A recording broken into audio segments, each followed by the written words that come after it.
Hello and welcome to another indie review. Today we are reviewing a game called Stellar Impact by Tindalos Interactive. Currently, Stellar Impact is the only game that Tindalos has under their belts. I don't know if they're going to do very well going forward, but you'll probably see why I say that by the end of this review. Now, that's not to be discouraging, because design-wise, Stellar Impact is actually pretty good. The game is best described as a space MOBA, and if you're not familiar with what a MOBA is, I think it's an acronym that stands for mostly, oh but, attack, or something.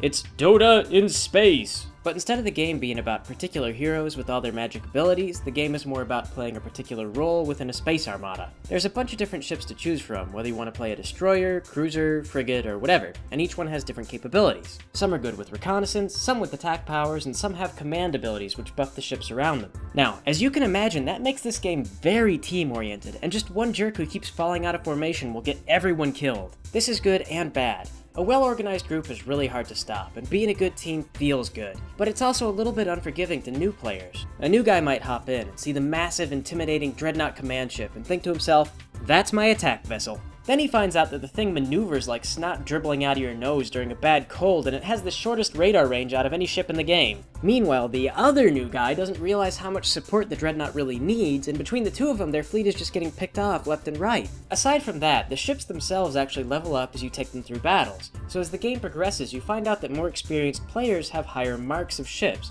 which means that they have items that give them bonuses that lower players just don't have. Between experienced players, it's really not too bad. There is some debate, but you can compensate. However, between a guy who knows what he's doing and a guy who doesn't, it's really not necessary or fair to give the more experienced guy a 20% increase in power over the inexperienced guy. Now, they do have a team balancing program, but I bring it up because it's part of the widest problem that this game has: network utility.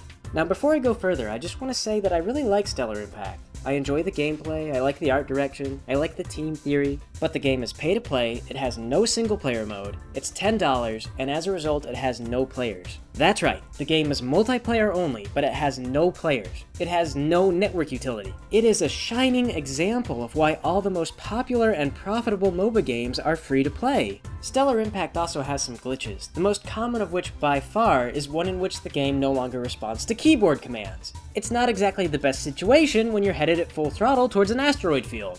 At one point, I also ran into a problem where I could not log into my profile.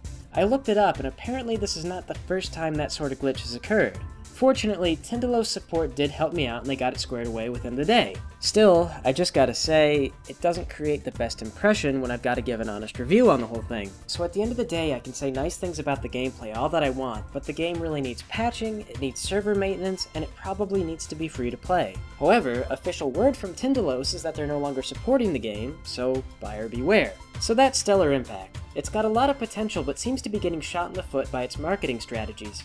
I can't strongly recommend it, but if you want to try the game out at your own risk, you can buy it through our game store and we get a small commission. So, until next time, I will catch you guys later.